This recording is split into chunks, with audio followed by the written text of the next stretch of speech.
ତାର ସମ୍ପୂର୍ଣ୍ଣ ବିବରଣୀ ଜାଣିବା ପାଇଁ ହେଲେ ଆମ ଭିଡ଼ିଓଟିକୁ ସ୍କିପ୍ ନ କରି ଶେଷ ପର୍ଯ୍ୟନ୍ତ ଦେଖନ୍ତୁ। ଯଦି ଆମ ଚ୍ୟାନେଲରେ ଆପଣ ନୂଆ ଅଛନ୍ତି, ଚ୍ୟାନେଲକୁ ସବସ୍କ୍ରାଇବ୍ କରି ଅଲ୍ ନୋଟିଫିକେସନ୍ ଉପରେ କ୍ଲିକ୍ କରନ୍ତୁ। ଏହା କରିବା ଦ୍ୱାରା ଆପଣ ଏହିଭଳି ତଥ୍ୟ ସର୍ବପ୍ରଥମେ ପାଇପାରିବେ।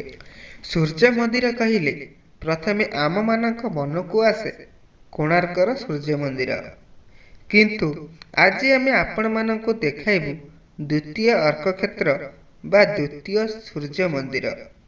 ଓଡ଼ିଶାର ଗଞ୍ଜାମ ଜିଲ୍ଲା ବୁଗୁଡ଼ା ଅଞ୍ଚଳରେ ରହିଛି ବିରଞ୍ଚି ନାରାୟଣଙ୍କ ମନ୍ଦିର, ଯାହାକି ବିରଞ୍ଚି ନାରାୟଣଙ୍କ ବାସସ୍ଥାନ ବା କାଷ୍ଠ କୋଣାର୍କ ଭାବରେ ବେଶ୍ ଜଣାଶୁଣା। ଏହା ହେଉଛି ଏକ ହିନ୍ଦୁ ମନ୍ଦିର। ଏହି ମନ୍ଦିରକୁ ଓଡ଼ିଶାର ଦ୍ୱିତୀୟ କୋଣାର୍କ ମଧ୍ୟ କୁହାଯାଏ।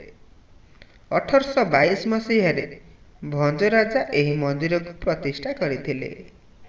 ଏହି ମନ୍ଦିର ସମ୍ପୂର୍ଣ୍ଣ ଭାବରେ କାଠରେ ନିର୍ମିତ ଏବଂ 46 ଗୋଟି ସ୍ତମ୍ଭ ଉପରେ ଏହି ମନ୍ଦିର ତିଆରି ହୋଇଛି। ମନ୍ଦିର କାନ୍ଥରେ ଆକର୍ଷଣୀୟ ଚିତ୍ର ମଧ୍ୟ ଚିତ୍ରିତ ହୋଇଛି। କୋଣାର୍କ ଭଳି 7ଟି ଘୋଡ଼ା ରଥ ଟାଣିବାର ଦୃଶ୍ୟ ଅବିକଳ କୋଣାର୍କ ଭଳି ଦେଖାଯାଉଛି। ମନ୍ଦିରର ବାମ ପାର୍ଶ୍ୱରେ ଏକ ଚକ ମଧ୍ୟ ରହିଛି, ଯାହା ସମୟକୁ ସୂଚାଉଛି। କୋଣାର୍କ ମନ୍ଦିର ପୂର୍ବ ଦିଗକୁ ମୁଖ ରହିଥିବା ବେଳେ ବିରଞ୍ଚି ନାରାୟଣ ପଶ୍ଚିମମୁଖୀ ସୂର୍ଯ୍ୟ ମନ୍ଦିର। ପ୍ରତ୍ୟେକ ଦିନ ସୂର୍ଯ୍ୟ ଅସ୍ତର ଶେଷ କିରଣ ବିରଞ୍ଚି ନାରାୟଣଙ୍କ ପାଦଦେଶରେ ପଡ଼ିଥାଏ। ସୂଚନା ମୁତାବକ ଭଞ୍ଜରାଜାଙ୍କ ଇଚ୍ଛା ଅନୁଯାୟୀ ମନ୍ଦିରରେ ମୁଖ୍ୟ ମୂର୍ତ୍ତି ମଧ୍ୟ କାଠରେ ନିର୍ମିତ ହୋଇଛି। ଏହି ମନ୍ଦିରରେ ପ୍ରତ୍ୟେକ ରବିବାର, ସଂକ୍ରାନ୍ତି, ମାଘ ମାସର ତିଳ ସପ୍ତମୀ ଏବଂ ପୌଷ ମାସର ଶାମ୍ବର ଦଶମୀ ଦିନ ଭକ୍ତଙ୍କ ପ୍ରବଳ ଭିଡ଼ ଦେଖିବାକୁ ମିଳିଥାଏ।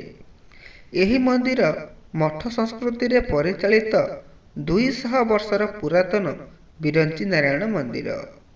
ଲୋକଙ୍କ ବିଶ୍ୱାସ ରହିଛି, ଏଠାରେ ମାନସିକ ରଖିଲେ ଚର୍ମ ରୋଗ ଭଲ ହୋଇଥାଏ। ସମ୍ପୂର୍ଣ୍ଣ କାଠରେ ମନ୍ଦିର ନିର୍ମିତ ହୋଇଥିବା ହେତୁ କାରୁକାର୍ଯ୍ୟ ଦେଖିବା ପାଇଁ ଦେଶ ବିଦେଶରୁ ଅନେକ ପର୍ଯ୍ୟଟକ ଆସିଥାନ୍ତି। ଏହି ମନ୍ଦିରରେ ବିରଞ୍ଚି ନାରାୟଣଙ୍କ 3ଟି ପ୍ରତିମା ରହିଛି।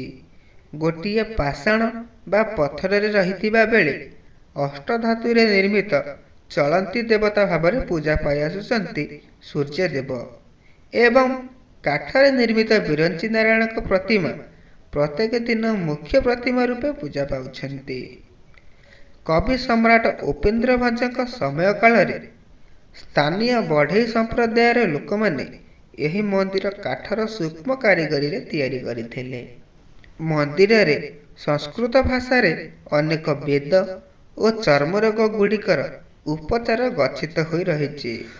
ଦ୍ୱିତୀୟ ଅର୍କକ୍ଷେତ୍ର ଓ କାଠ କୋଣାର୍କ ଆସିବା ପାଇଁ ହେଲେ ଗଞ୍ଜାମର ପ୍ରମୁଖ ସହର ବ୍ରହ୍ମପୁରଠାରୁ 72 କିଲୋମିଟର ଅତିକ୍ରମ କରି ବୁଗୁଡ଼ା ସହରର ବିରଞ୍ଚି ନାରାୟଣ ମନ୍ଦିର ଆସିପାରିବେ।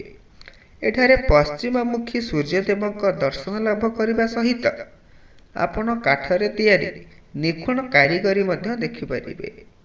ଯଦି ଏହି ଭିଡ଼ିଓଟି ଆପଣମାନଙ୍କୁ ଭଲ ଲାଗିଥାଏ, ଭିଡ଼ିଓଟିକୁ ଲାଇକ୍, ସେୟାର, କମେଣ୍ଟ କରନ୍ତୁ। ଯଦି ଆମ ଚ୍ୟାନେଲରେ